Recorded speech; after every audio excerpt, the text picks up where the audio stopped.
नमरूद की बेटी का ईमान अफरोज वाक़या। बिस्मिल्लाहिर्रहमानिर्रहीम। अस्सलामुअलैकुम रहमतुल्लाहि व बरकातुहू। मैं हूँ जमील अहमद जामी। यकीनन तमाम तारीफ़ें अल्लाह के लिए हैं। हम उसी की तारीफ़ बयान करते हैं, उसी से मदद के तलबगार हैं। मैं गवाही देता हूँ कि अल्लाह के सिवा कोई भी माबूद बरहक नहीं। नाज़रीन, नमरूद दुनिया का वो वाहिद बादशाह था जिसने पूरी दुनिया पर हुकूमत की थी। ये काफिर था और जिना ज्यादा था।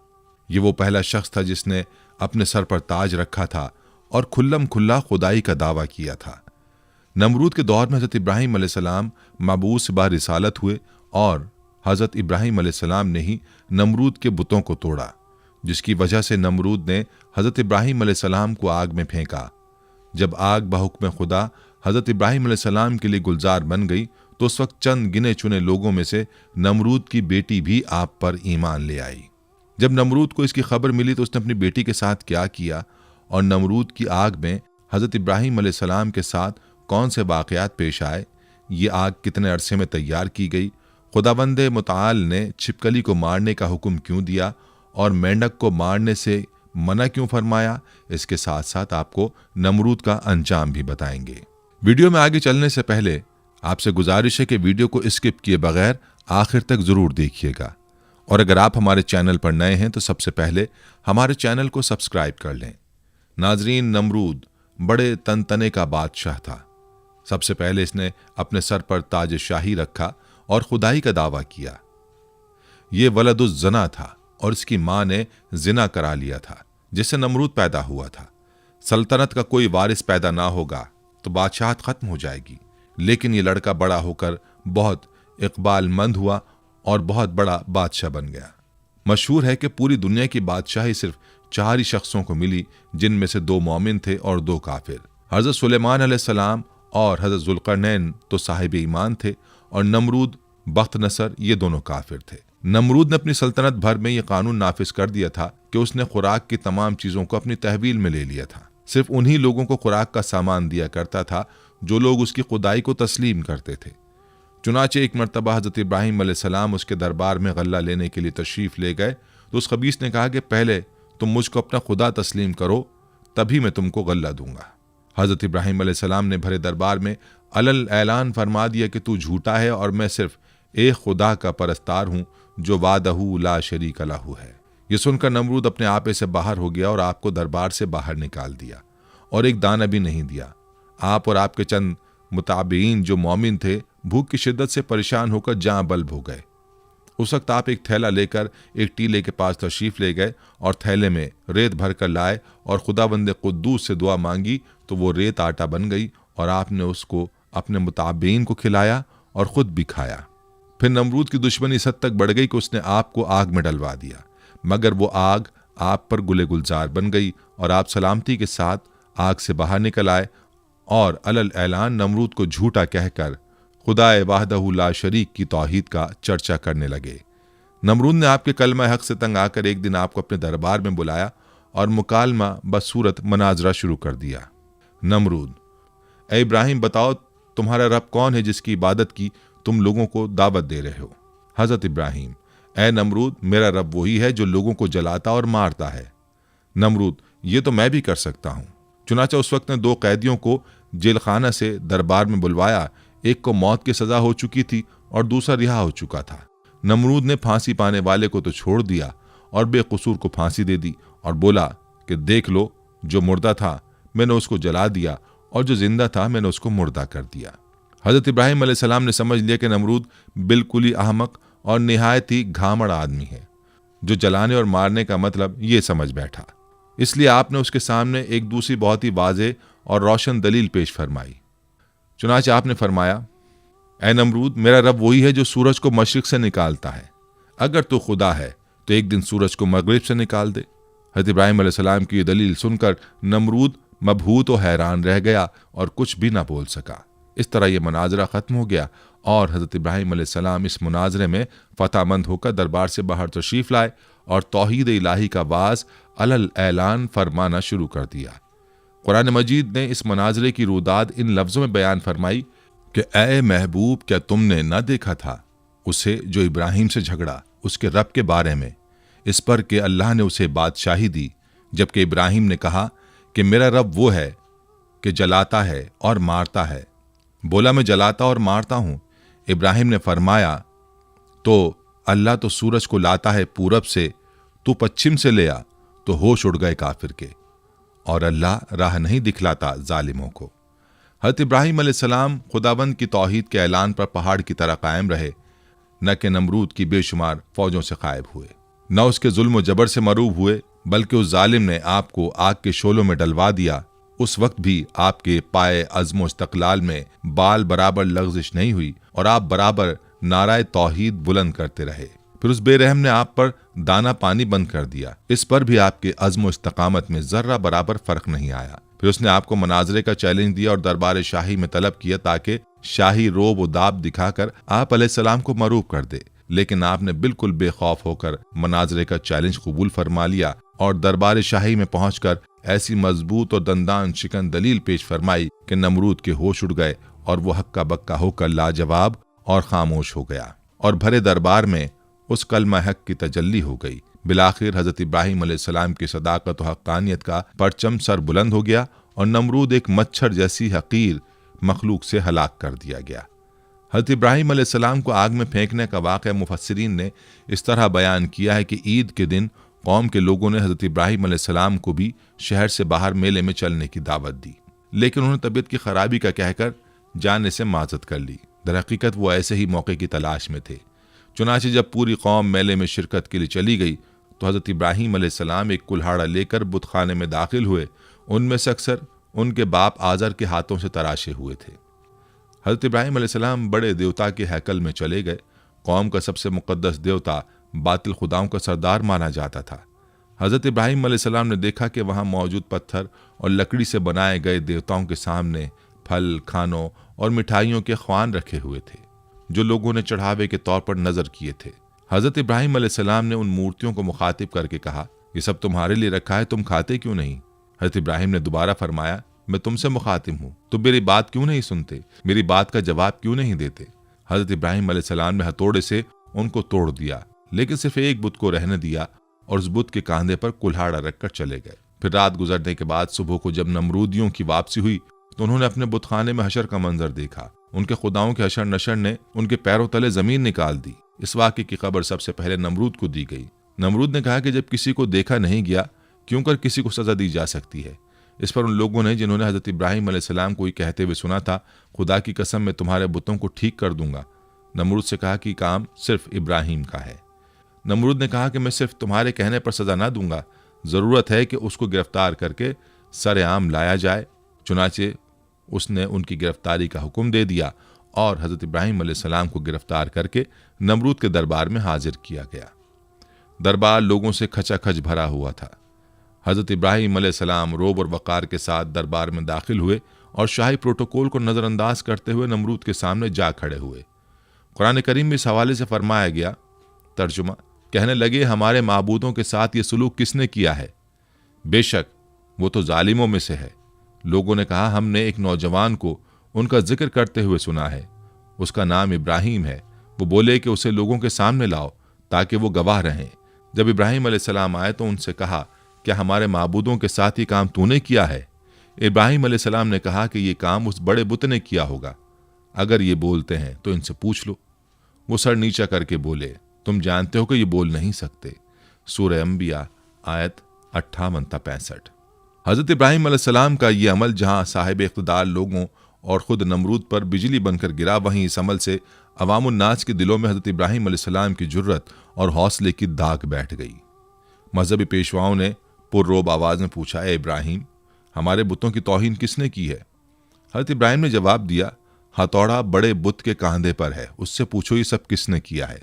पुजारी निदामत और शर्मिंदगी से सर झुका के बोले, इब्राहिम, तुम खूब जानते हो कि पत्थर की मूर्तियां बोलती नहीं हैं। हजरत इब्राहिम ने फरमाया, जब ये बोलते नहीं, हरकत नहीं कर सकते, अपना दिफा नहीं कर सकते, तो तुम इनसे नफ़ा पहुंचाने की उम्मीद क्यों रखते हो और नुकसान होने का अंदेशा क्यों करते हो? तुम पर अफसोस है कि तुम कायनात के मालिक अल्लाह को छोड़कर झूठे माबूदों को पूजते हो। क्या तुम अक्ल शऊर नहीं रखते? हजरत इब्राहिम अलैहिस्सलाम की तकरीर बुत परस्तों के अकायद पर ऐसी कारी ज़रब थी कि नमरूद ने अपनी खुद साख्ता खुदाई को जमीन बोस होते हुए देख लिया।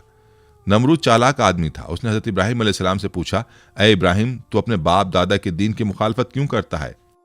तू उन मुकद्दस बुतों को माबूद मानने से क्यों मुनकिर है? हजरत इब्राहिम अलैहिस्सलाम ने फरमाया, अल्लाह ताला सारी कायनात के तन्हा मालिक हैं, हम सब उसकी मखलूक हैं। पत्थरों लकड़ियों से बनाए हुए बुत खुदा नहीं, ये तो अपनी सलामती और हिफाजत के लिए भी दूसरों के मोहताज हैं। परस्तिश के लायक वो हस्ती है जो किसी किस्म की एहतियाज नहीं रखती और तमाम मखलूक उसकी मोहताज है। यह सुनकर नमरूद बोला, अगर मेरे अलावा कोई रब है तो उसका ऐसा वस्फ बयान कर जिसकी कुदरत मुझ में ना हो। हज़रत इब्राहिम अलैहिस्सलाम ने फरमाया, मेरा रब मौत और हयात पर कादिर है। नमरूद बोला, जिंदगी और मौत तो मेरे कब्ज़े कुदरत में भी है। उसने एक कैदी को, जिसकी मौत की सज़ा का हुक्म हो चुका था, जान बख्शी कर दी और दरबार में मौजूद एक शख्स की गर्दन मारने का हुक्म सादिर कर दिया। हज़रत इब्राहिम अलैहिस्सलाम ने नमरूद से कहा, कायनात का हर जर्रा मेरे रब का मोहताज है। सूरज उसके हुक्म से हर रोज़ मशरिक से निकलता है और मगरिब में डूब जाता है। तो सूरज को मगरिब से निकाल कर दिखा। मजहबी पेशवाओं और बादशाह के अकायद की तकजीब ने ऐवान नमरूद में दरारें डाल दी। अरबाब इख्तिदार ने शोर गोगा बुलंद किया कि इब्राहिम हमारे देवताओं की तौहीन का मुर्तकिब हुआ है और बाप दादा के मजहब को झुटलाता है। उसकी सज़ा यह है कि उसे आग में फेंक दिया जाए। बुतों को तोड़ने का अमल नमरूद समेत पूरी कौम के लिए नाकाबिल माफ़ी जुर्म था। लिहाजा फैसला किया गया कि हज़रत इब्राहिम अलैहिस्सलाम को आग में डाल दिया जाए ताकि आइंदा किसी को बुतों की बेहुरमती करने की हिम्मत ना हो। चुनाचे पूरी कौम लकड़ियां जमा करने के अमल में मसरूफ हो गई। यहाँ तक कि अगर कोई बीमार पड़ जाता या किसी का कोई काम ना होता तो वो मन्नत मानता कि अगर मुझे शिफा हो गई या मेरा काम मुकम्मल हो गया तो मैं इब्राहिम अलैहिस्सलाम को जलाने के लिए लकड़ियों का गट्ठा दूंगा। एक मुद्दत तक कौम लकड़ियां जमा करती रही। जब लकड़ियों का पहाड़ खड़ा हो गया तो एक बहुत गहरी खंदक खोदी गई। लकड़ियों के उस ढेर को उसमें डाला गया। अजाइबुल क़साइस अल्लामा अब्दुल वाहिद बिन मोहम्मद अल मुफ्ती सफ़ा नंबर 87 में है कि नमरूद ने उनको गिरफ्तार करके कि लोहे वाले तंदूर में बंद करा दिया और उसमें भरपूर आग जलवा दी। काफ़ी देर के बाद जब उन्हें बरामद किया तो जैसे कि वो तैसे थे, यानी उनको कोई गज़न उस आग से ना पहुंची। नमरूद ने हुक्म दिया इन्हें कैद खाने में बंद कर दिया जाए, उनको ख़त्म करने का कोई और हल तलाश किया जाए। चुनाचे एक रिवायत की बिना पर 40 दिन और एक रिवायत की बिना पर 7 साल कैद में रखा और उस दौरान उन्हें नजर आतिश करने का फैसला किया। बारिवायत मारिज नबूवत नमरूद ने बामकाम कूसा, जो कूफा में है, एक 4 दीवारी तैयार करवाई जिसकी लंबाई 4 फरसख और चौड़ाई 4 फरसख थी। उसकी बुलंदी 100 गज थी। और बारिवायत रोज़तुल सफ़ा, उसकी लंबाई 60 गज, चौड़ाई 40 गज और बुलंदी 20 गज थी। जब 4 दीवारी मुकम्मल हो गई तो उसने हुक्म दिया कि इसे अच्छी जलने वाली लकड़ियों से भर दिया जाए। चुनाचे उसे लकड़ियों से पुर कर दिया गया। एक रिवायत में कि ये 4 दीवारी 1 माह में पुर की गई और चारों तरफ वो जलने लगी। जब उसके शोले भड़के तो उन्होंने मीलों यह आलम पैदा कर दिया कि कोई करीब ना जा सकता था, कोई परिंदा फजाए बाला तक उस पर से गुजर ना सकता था। तिबरी में है कि आग को भड़काने में 2 साल लगे थे। उसमें यह भी है कि 4 दीवारी के बाहर भी लकड़ियां जमा की गई थीं। आग तो रोशन कर दी गई, लेकिन अब कोई रास्ता ऐसा ना था कि हज़रत इब्राहिम अलैहिस्सलाम को आग में डाला जा सके, क्योंकि करीब कोई नहीं जा सकता था। लोग इसी तरद्दुद और मशवरे में थे कि शैतान ने उन्हें मंजनीक बनाने का मशवरा दिया और बनाने की तरकीब बताई। जब मंजनीक तैयार हो गई तो उसने उसमें पहले एक बड़ा पत्थर रखकर फेंका। जब तजर्बे ने बता दिया कि मंजनीक ठीक बन गई है और काम ठीक कर रही है तो हज़रत इब्राहिम अलैहिस्सलाम के हाथ पांव बांधे गए और गले में भी तौक़े आहिन डाला गया। फिर मंजनीक में बिठाकर उन्हें फेंका गया। एक रिवायत में कि जब हाथ पांव बांधे गए तो हज़रत इब्राहिम अलैहिस्सलाम ने बारगाह खुदाबंदी में हाथ उठाकर कहा, ला इलाहा इल्ला अंता सुब्हानका रब्बुल आलमीन लकल हम्द व लकल मुल्क। ला इलाहा इल्ला अंता सुब्हानका रब्बुल आलमीन लकल हम्द व लकल मुल्क। हज़रत इमाम बुखारी रहमतुल्लाह अलैह ने हज़रत इब्न अब्बास रज़ी अल्लाह अन्हु से रिवायत की है कि जब हज़रत इब्राहिम अलैहिस्सलाम को आग में फेंका गया तो उन्होंने कहा, हस्बुनल्लाहु व निअमल वकील। तर्जुमा, हमें अल्लाह ही काफ़ी है और वो बेहतरीन कारसाज है। हज़रत अबू हुरैरा रज़ी अल्लाह अन्हु से मरवी है कि रसूल अकरम सल्लल्लाहु अलैहि वसल्लम ने फरमाया कि जब हज़रत इब्राहिम अलैहिस्सलाम को आग में डाला गया तो उन्होंने कहा, ऐ मेरा अल्लाह, तू आसमान में तन्हा और ज़मीन में तेरी इबादत करने वाला तन्हा है। एक रिवायत में कि उसी दौरान आसमान के मौजिज़ फरिश्ते बारगाह खुदाबंदी में हाजिर होकर अर्ज़ करने लगे कि मालिक, रुए ज़मीन पर एक इब्राहिम है जो तेरी वहदानियत की तबलीग कर रहे हैं। अब उन्हें भी नजर आतिश किया जा रहा है। हमारे मालिक तो उनको बचाने के लिए हमको हुक्म दे। हुक्म हुआ, जाओ, अगर इब्राहिम तुम्हारी मदद कबूल कर लें तो बेशक तुम उनकी इमदाद करो। वो फरिश्ते ज़मीन पर नाजिल हुए और हज़रत इब्राहिम अलैहिस्सलाम की खिदमत में मदद करने की ख्वाहिश की। हज़रत इब्राहिम अलैहिस्सलाम ने इमदाद कबूल करने से इनकार कर दिया। फिर वो फरिश्ते आए जो हवा और पानी पर मुतय्यन है। फरिश्ते हवा ने कहा कि आप कहें तो हम आंधी के जरिए इस आग को मुंतशिर कर दें। आपने फरमाया, मैं मौका इम्तहान में हूँ, मुझे तुम्हारी इमदाद की ज़रूरत नहीं है। फिर पानी वाला फरिश्ता आगे बढ़ा और उसने भी कहा कि अगर आप कहें तो पानी बरसाकर आग को बुझा दूं। इरशाद हुआ, ज़रूरत नहीं है। अलगर्ज हज़रत इब्राहिम अलैहिस्सलाम को मंजनीक में रखकर फेंका गया। वह हवा में उलटते पुलटते जा रहे थे कि हज़रत जिब्रील अलैहिस्सलाम ने बढ़कर इस्तकबाल किया और उनसे मुलाकात करके कहा, इब्राहिम, तुम्हें कोई हाजत है? फरमाया, बेशक है, लेकिन तुमसे नहीं। फिर हज़रत जिब्राइल अलैहिस्सलाम ने कहा कि अच्छा, मालिक ही की तरफ रुजू करो। कहा, सवाल की ज़रूरत नहीं, हमारे हाल का उसे इल्म होना ही काफ़ी है। मुख्तसर ये कि हज़रत इब्राहिम अलैहिस्सलाम भड़कते हुए शोलों में पहुँचे, फिर नीचे की तरफ आग के दरमियान वारिद हुए। फरमाने बारी ताला आग को पहुँच चुका था। ऐ आग, सलामती के साथ इब्राहिम के लिए ठंडी हो जा। आग गुले गुलजार बन गई, फूलों की कसरत हो गई। सिद्दीक़ा बयान है कि फरिश्तों ने हज़रत इब्राहिम अलैहिस्सलाम को ज़मीन पर बिठा दिया। उनके बैठते ही उनके करीब चश्मा जारी हो गया, गुलाब और नरजिस के फूल खिल गए। एक रिवायत में हज़रत इब्राहिम अलैहिस्सलाम जो ही वसत आग में पहुँचे, हज़रत जिब्रील अलैहिस्सलाम ने फ़ौरन बलूल का एक तख्त बिछाकर उस पर उन्हें बिठाया। उनके तख्त पर बैठते ही चश्मा आब जारी हुआ और गिर्द गिर्द फूलों के दरख्त नुमाया हो गए। एक रिवायत में कि जली हुई लकड़ियों के बाकी हिस्से को, जो जलने से रह गया था, उसे हज़रत जिब्रील अलैहिस्सलाम ने ज़मीन में नस्ब कर दिया और उससे हरे भरे दरख्त पैदा हो गए जिनमें ताज़े फूल लगे हुए थे। उसी दौरान में नमरूद ने अपने मीनार पर जाकर इब्राहिम अलैहिस्सलाम की तरफ जो निगाह की तो उन्हें जन्नत नुमा गुलजार में बैठा हुआ देखा। उसे ख्याल था कि वो जल भुनकर राख हो गए होंगे। जब उसने उन्हें इस हाल में देखा तो बहुत हैरान हुआ और उसके दिल में ख्याल पैदा हो गया कि आपको ये आग नहीं जला सकी और आप सही और सालिम बरामद होंगे तो लाज़िम मेरे लिए और ज़्यादा मुज़र साबित होंगे। यही कुछ सोचकर उसने अपने कारकुनों को हुक्म दिया कि मंजनीक के ज़रिए से इब्राहिम पर पत्थर फेंके जाए। चुनाचे बड़े बड़े पत्थर उस राख में फेंके गए।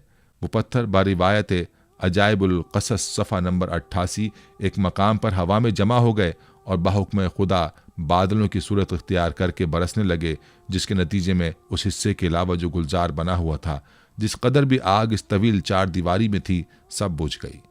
अल्लामा मुस्जद तहरीर फरमाते हैं कि दुनिया में सबसे पहले जो मंजनीक बनाई गई थी वो वही थी जिसमें रख कर हज़रत इब्राहिम अलैहिस्सलाम को आग में डाला गया। यह मंजनीक मकाम कूसा में, जो कूफा की एक गांव कंजारा में वाक़ शैतान के हाथों बनी थी।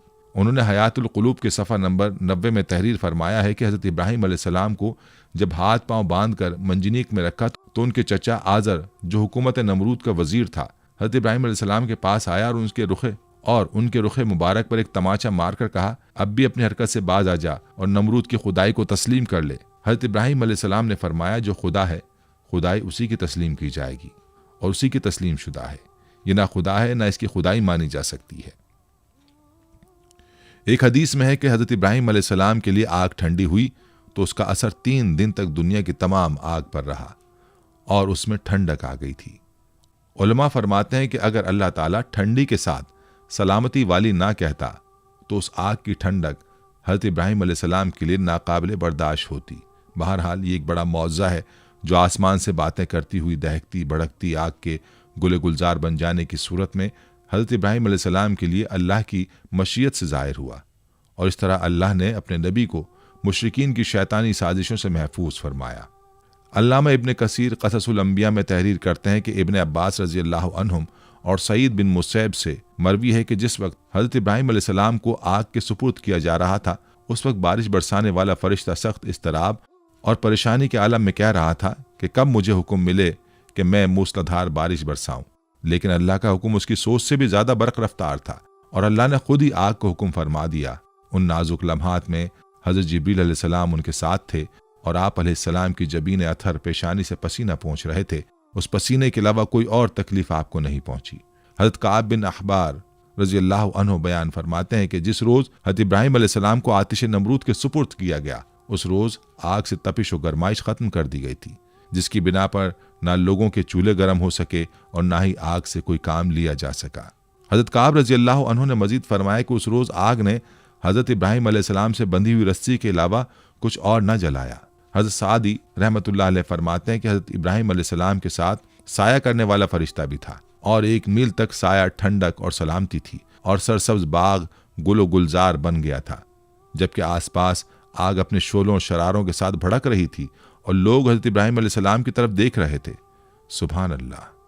हज़रत अबू हुरैरा रज़ियल्लाहु अन्हु से मरवी है कि हज़रत इब्राहीम अलैहिस्सलाम के वालिद के कहे हुए कलमात में सबसे अच्छे कलिमात वो हैं जो आज़र ने अपने बेटे को आग के अंदर इस हालत में देखते हुए कहे, जिसका तर्जुमा है, ए इब्राहीम, तेरा परवरदिगार बेहतरीन परवरदिगार है। इब्न असाकर रहमतुल्लाह अलैह हज़रत अकरमा रज़ियल्लाहु अन्हु से रिवायत करते हैं कि हज़रत इब्राहीम अलैहिस्सलाम की वालिदा ने जब अपने लख्त जिगर को गुलो गुलजार में यूं मुतमईन देखा तो पुकारा, ए मेरे बेटे, मैं भी तेरे पास आना चाहती हूँ, अल्लाह से दुआ कर कि तेरे इर्द गिर्द की आग की हरारत से मुझे निजात दे। तो हज़रत इब्राहीम अलैहिस्सलाम ने अर्ज़ किया, जी अम्मा। फिर आपकी वालिदा हज़रत इब्राहीम अलैहिस्सलाम की जानिब चलीं और आग ने उन्हें कुछ ना कहा। फिर बेटे के पास पहुंचकर बेटे को गले लगाया और बोसा देकर वापस लौट आईं। हज़रत मिनहाल बिन उमरो से मरवी है, फरमाते हैं कि मुझे खबर पहुंची कि हज़रत इब्राहीम अलैहिस्सलाम वहाँ गुलो गुलजार में 40 से 50 दिन ठहरे। उन्होंने फरमाया कि दिनों और रातों में मैंने उससे अच्छी ज़िंदगी नहीं गुजारी और मेरी तमन्ना रही कि मेरी तमाम ज़िंदगी इसी तरह की हो जाए। कुफ़ार और मुशरिकीन हज़रत इब्राहीम अलैहिस्सलाम से इंतकाम लेना चाहते थे, मगर जलील और रुस्वा हो गए। बुलंद होना चाहा लेकिन पस्त व ख़ार हो गए। गालिब होना चाहा मगर मगलूब हो गए। क़ससुल अंबिया, अल्लामा इब्न कसीर, सफ़ा 168-169। शायर मशरिक़ हज़रत अल्लामा इक़बाल रहमतुल्लाह अलैह ने हज़रत इब्राहीम अलैहिस्सलाम के इश्क़ हक़ीक़ी को बड़े खूबसूरत अंदाज में पेश किया है। फरमाते हैं, बेखतर कूद पड़ा आतिश नमरूद में इश्क़, अक्ल है महवे तमाशाए लबे बाम अभी। हज़रत इब्राहीम अलैहिस्सलाम को आग में फेंके जाने का वाक़या और इसमें छिपकली का किरदार, जिसके बारे में तारीख़ की किताबों में मौर्रिख़ीन ने लिखा है कि जब नमरूद ने हज़रत इब्राहीम अलैहिस्सलाम को अल्लाह रब्बुल इज़्ज़त की वहदानियत की दावत देने पर आग में डालने का हुक्म दिया तो उस वक्त ये वाक़या कुर्रे अर्ज़ का एक कर्बनाक सानेहा था, जिसका जिक्र इंसानों के अलावा चरिंद परिंद, जिन्न और इंस सब के दरमियान हुआ। इस मौके पर एक रिवायत के मुताबिक जब चूंटी और छिपकली के दरमियान इस वाक़े का जिक्र हुआ तो चूंटी ने हज़रत इब्राहीम अलैहिस्सलाम की हिमायत की, जबकि छिपकली ने नमरूद की तरफदारी की थी। एक और रिवायत के मुताबिक जब हज़रत इब्राहीम अलैहिस्सलाम को आग में डाल दिया गया, इस मौके पर छोटे परिंदे भी अपनी इस्तिताअत के मुताबिक अपनी चोंच में पानी भर के उस आग में डाल रहे थे ताकि यह आग हज़रत इब्राहीम अलैहिस्सलाम के लिए ठंडी हो सके। इसी मौके पर यही छिपकली थी जो उस आग को अपनी फूंकों से मजीद भड़काने की कोशिश कर रही थी। एक और रिवायत के मुताबिक एक बार एक सहाबी फ़क़ीह बिन मुग़ीरा रज़ियल्लाहु अन्हु की आज़ाद करदा एक ग़ुलाम औरत जब बीबी आयशा रज़ियल्लाहु अन्हा के घर गई तो उन्होंने वहाँ एक नेज़ा पड़ा हुआ देखा। उन्होंने बीबी आयशा रज़ियल्लाहु अन्हा से दरियाफ्त किया कि इसका क्या मकसद है, तो उन्होंने जवाब दिया कि ये छिपकली को मारने के लिए है, क्योंकि हुज़ूर अकरम सल्लल्लाहु अलैहि वसल्लम ने बताया है कि जब सारे जानवर हज़रत इब्राहीम अलैहिस्सलाम को बचाने की कोशिश कर रहे थे तब ये छिपकली वाहिद जानवर थी जिसने आग को भड़काने की कोशिश की थी। हज़रत फ़ाकिहा बिन मुग़ीरा की आज़ाद करदा लौंडी साहिबा से रिवायत है कि सैयदा आयशा रज़ियल्लाहु अन्हा के पास एक नेज़ा हुआ करता था। मैंने उनसे पूछा कि आप इससे क्या काम लेती हैं? फरमाया कि हम इससे छिपकलियाँ मारते हैं, क्योंकि हमें अल्लाह के नबी सल्लल्लाहु अलैहि वसल्लम ने बताया है कि जब हज़रत इब्राहीम अलैहिस्सलाम को आग में डाला गया तो ज़मीन के सब जानवर आग बुझाने में मसरूफ़ थे सिवाय छिपकली के। वो आग को तेज़ करने के लिए फूंके मारती थी। चुनाचे रसूलुल्लाह सल्लल्लाहु अलैहि वसल्लम ने उसे मारने का हुक्म दिया है। सुनन नबी माजा हदीस नंबर 3231, सुनन मसनद अहमद हदीस नंबर 6504। नाज़रीन, हज़रत इब्राहीम अलैहिस्सलाम को जब आग में डाला गया तो आप अलैहिस्सलाम की उम्र 16 या 20 साल थी।